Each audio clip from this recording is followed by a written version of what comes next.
This is the case in point. podcast. And frankly, I didn't think we would get past episode 1, but that's just me. What episode number is this?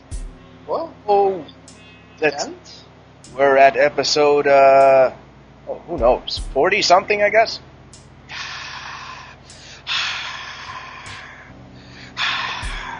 Hey, Joe, you need to hyperventilate. I don't think we're at 40 yet. Let me go and see.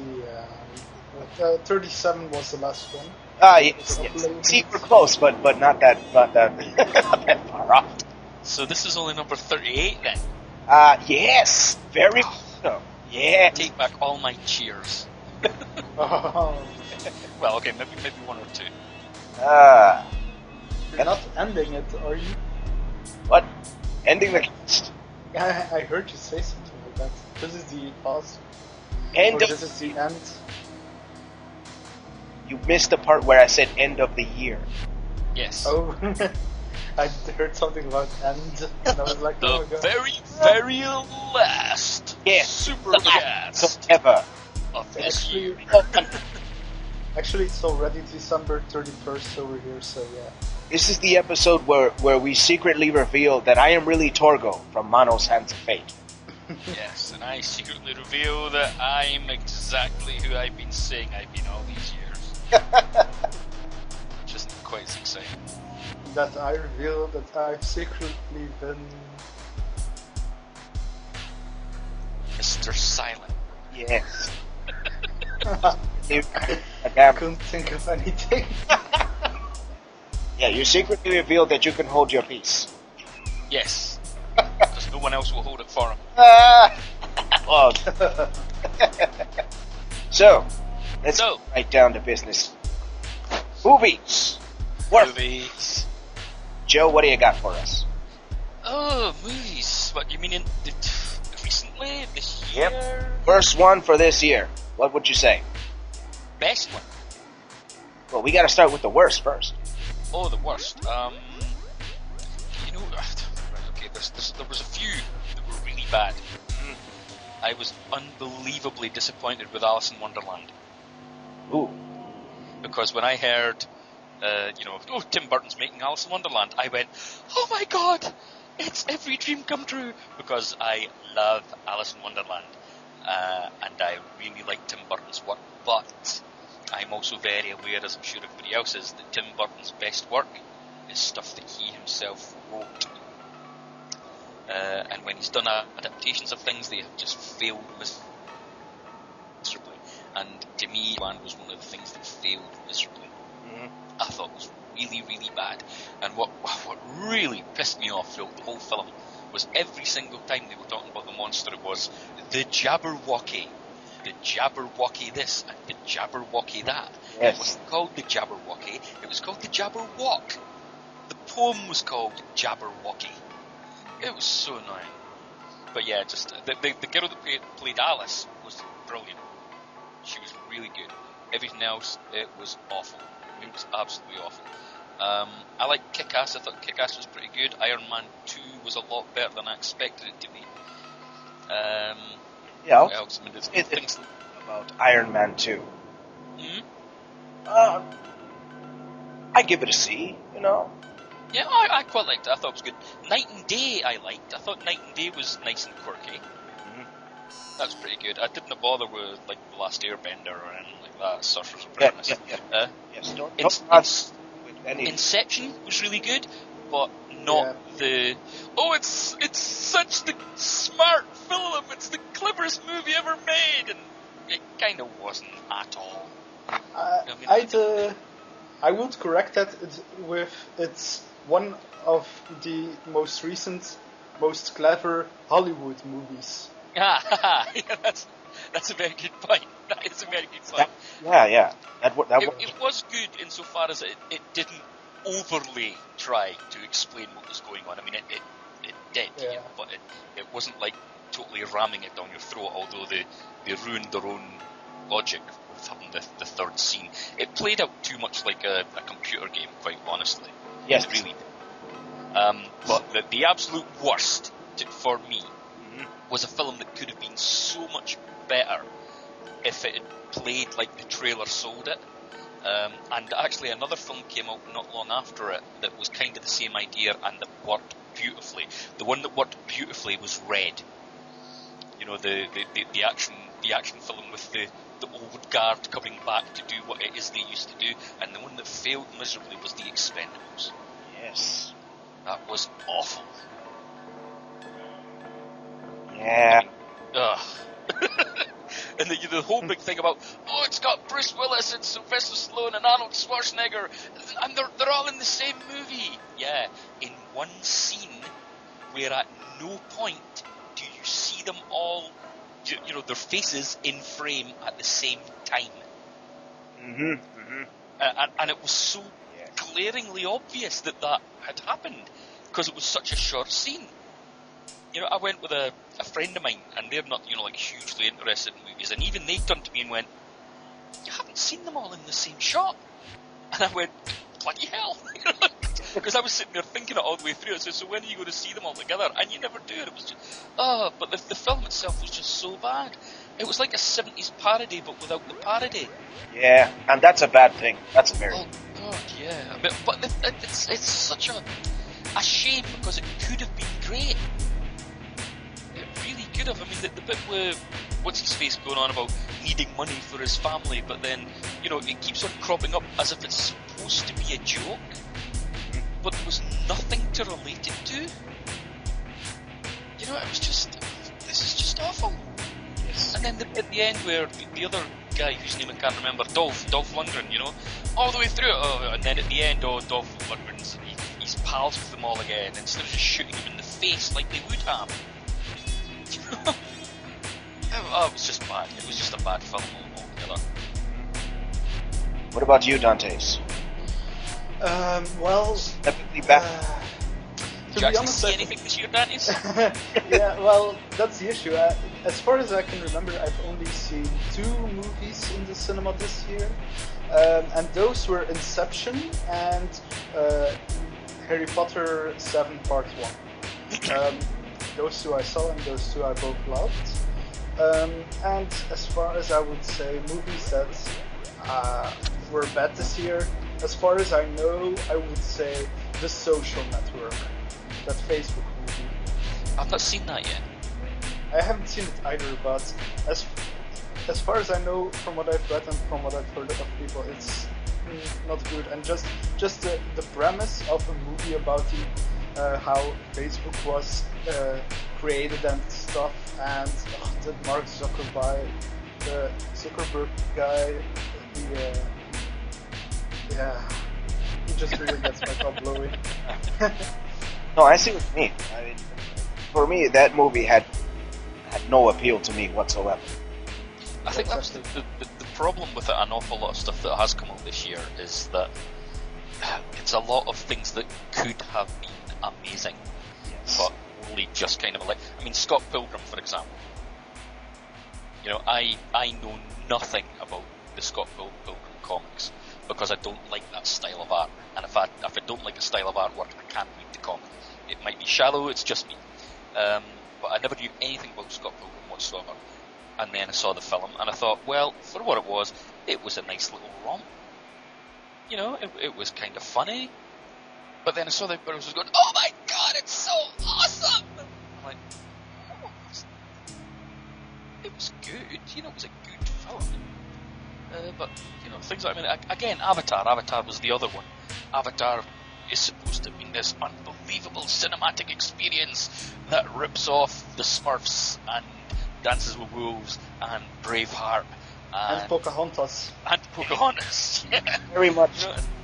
And The Last Samurai. It's like, oh, come on, Is it outstanding to look at? Yes, it is. But it would have been more outstanding if it had been released at the start of the year. Because at the time it was brought out, you'd seen everything else like that before. That okay, went to see it in 3D, paid the bloody premium that they keep putting on 3D movies, which is so annoying. I don't know if they do that over there. They certainly do over here. Oh yes. Yeah. Don't. And it was good, but it was good, but that's all it was, because it wasn't, you know, that it's something unusual to see the colour purple on a movie screen quite so much, because historically purple was never a colour that came up well in cinema. But now I'm assuming, you know, because it's digital, purple blues can be used a lot better than they used to be able to be. But it was just blah. You know, there was nothing really special to it. It just was what it was. It was a rehash of an old story, trying to make it set out in space, you know? It's like Cameron always does. You know, you remade Vietnam and put it in space with aliens. Yeah, it really shows what the director is trying to do. As for myself, it's a colorful movie and it's blue. I've said it before, and I'll say it again. That's pretty much all I see in it. Another colourful movie that is Tron, but I've not seen that yet. Oh yeah. I don't want to talk about it yet. Okay, that's fine. We'll talk about Tron. Have you seen? Oh no, it's not out yet, is it? Oh no, it is. It's just been. It's Gulliver's Travels. That one, Gulliver's Travels, yes. Yeah. It isn't out yet. It hasn't been released yet, but that's certainly a movie that interests me because Really? yeah. Well, I know it's like Jack Black and that other actor, but the story, it's an interesting story, and though they are only taking like one part of the story, the part where he ends up in Lilliputterland. That's always the case. Yeah, well, I know. So, but it still seems kind of interesting. I'd still like to see it and see what they made of it. I don't know. I mean, what surprises me is the number of British television actors or British television sitcom actors that are in it. So there's a guy from the IT crowd. Oh yeah, there's Catherine Tate. You know, it's just James Corden. James Corden is in it. Billy Connolly, which surprised me. I mean, Connolly, it'll be interesting to see if he dies in this one, because Connolly almost dies in almost every single film he's in.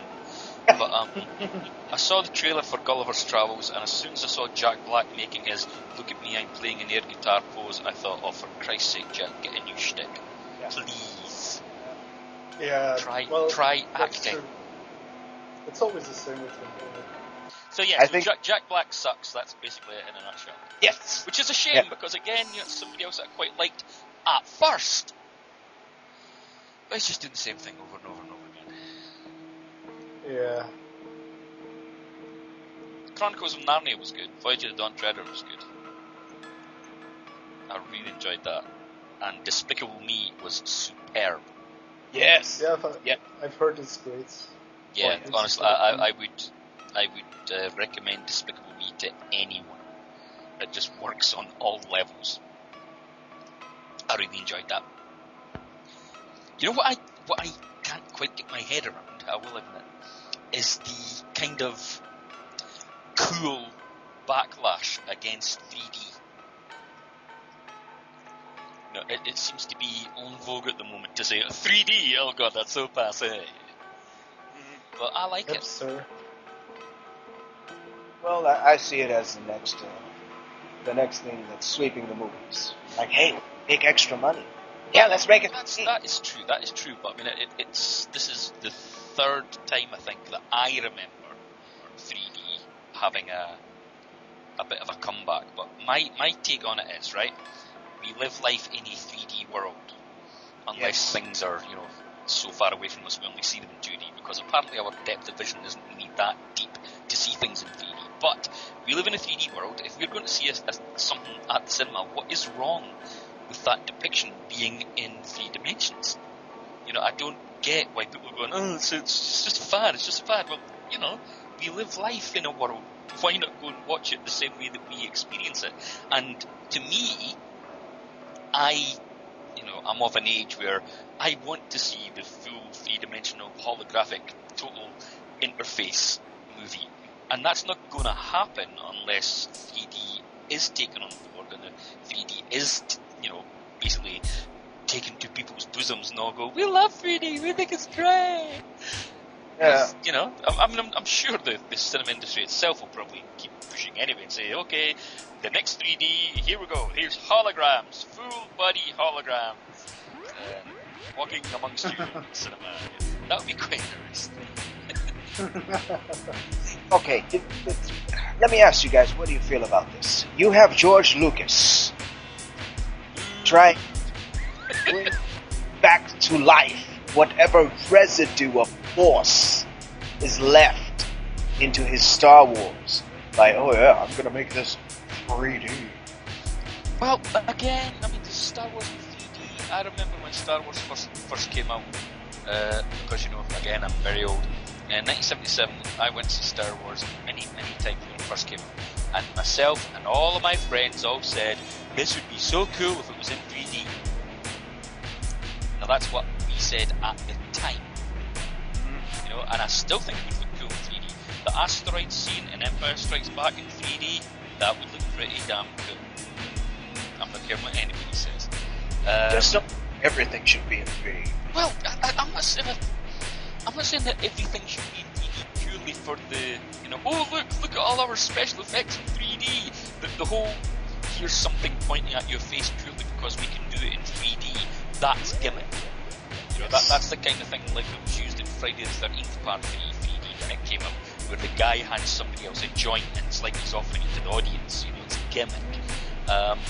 Gimmicky 3D, I can take it or leave it, but just natural three-dimensional stuff is great. I just think it's great. And then when they do use something which is done specifically to be a joke, it's something like Despicable Me in the credit scene, for example, where the minions are actually using the fact that it's 3 dimensions deliberately as a joke. I loved that. I thought that was brilliant. It was so well done. But, you know, just natural 3D, to me, I just think it's natural, so I don't understand the backlash against it. Star Wars 3D, I don't have a problem with that. I don't have a problem with that at all. Really? No, not at all. Even if you have to pay an extra $3? Well, you know, you've got to pay that anyway, so what the hell? Yeah. And I'm enough of a Star Wars nerd to want to see it in 3 dimensions because, you know, in 1977, I wanted to see it in 3D. Okay, I'll say this. All right. 4, 5, and 6. Yeah. No problem. Yeah. But 1, 2, and 3, I don't think so. Well, 1, 2, and 3 should never have been made the way that they were made. It's sad but true. I mean, you saw it first of all with the special editions when George went in and tinkered and said, hey, wouldn't it be cool if we put some little creatures in here and that'll be funny? And George thinks. You know, it was like, let's make it funny. No! Star Wars at best was, you know, darkly amusing. You know, like Han shooting Greedo, sorry about the mess, you know, wry humour. But just let's have this robot with a girder chase out these little ratty things.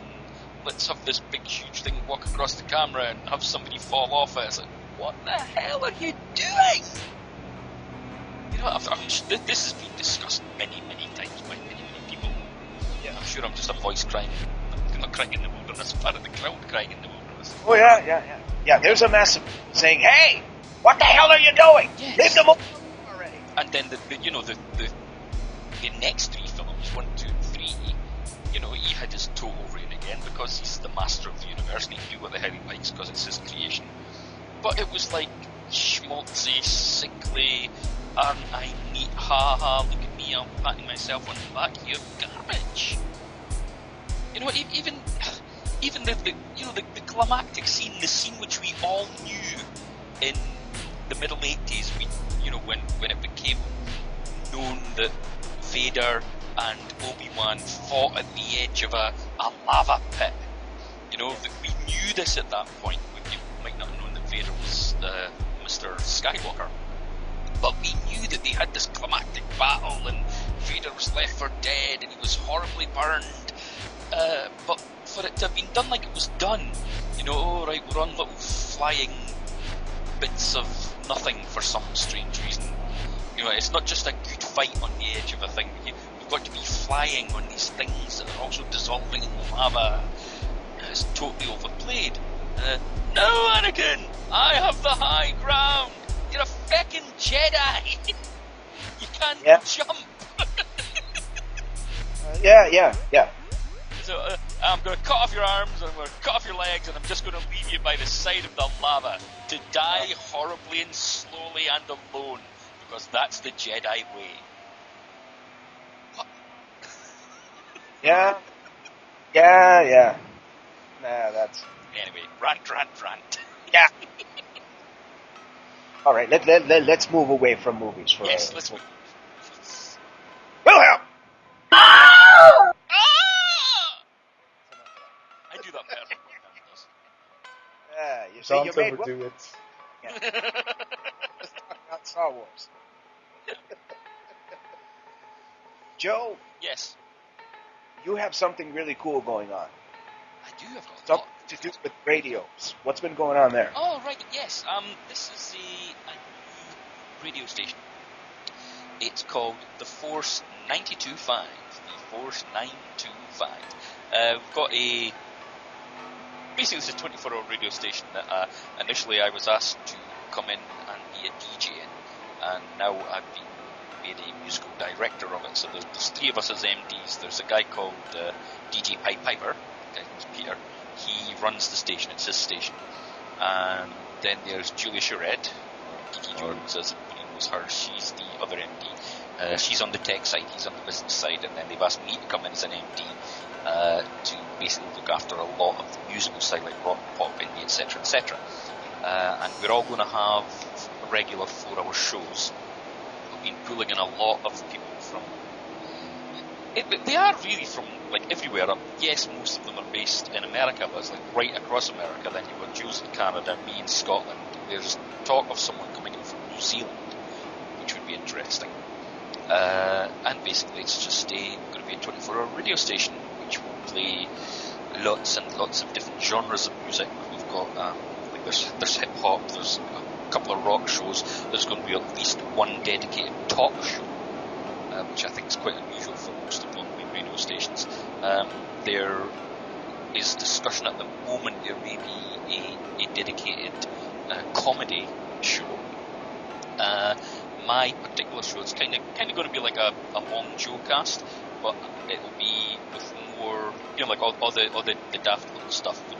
Here's Joe playing 5 of his songs in a row. That won't happen. It's going to be a professional like Joe casts are.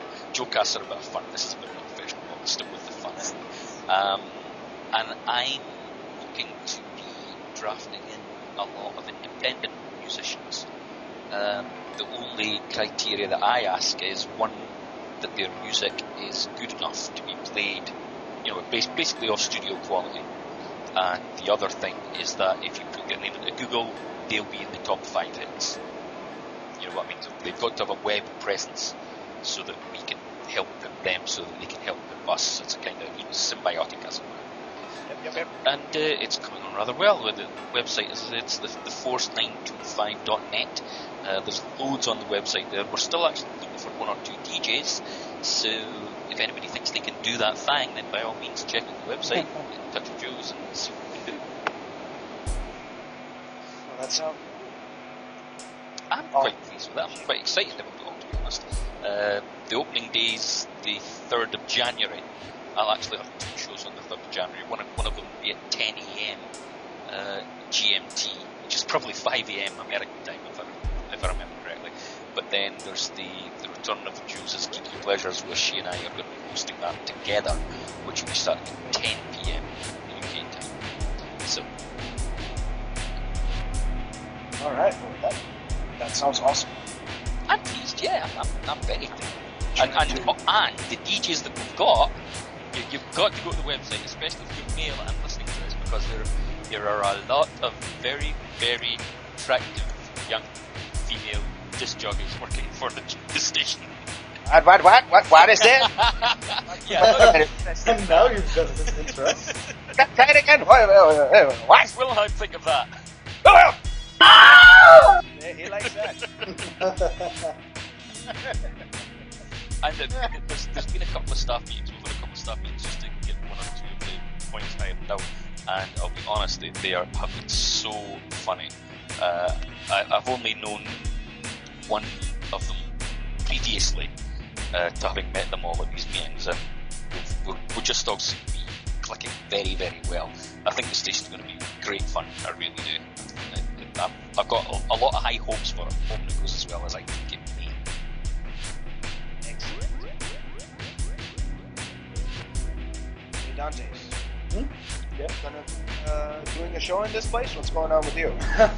Well, yeah, I've been thinking about it, but well, there's some technical difficulties, issues that I still don't know about. But well, maybe I'll get into contact with Jules. I would really love to. Yeah, there's been a few people getting in touch just recently.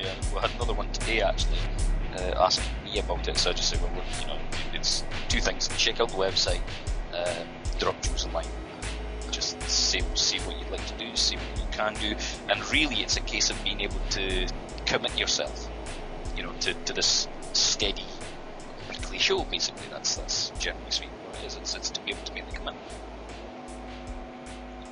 All right, and we're almost out of time. So, Happy New Year, everybody! Yeah, Happy New Year, everyone! Happy New Year!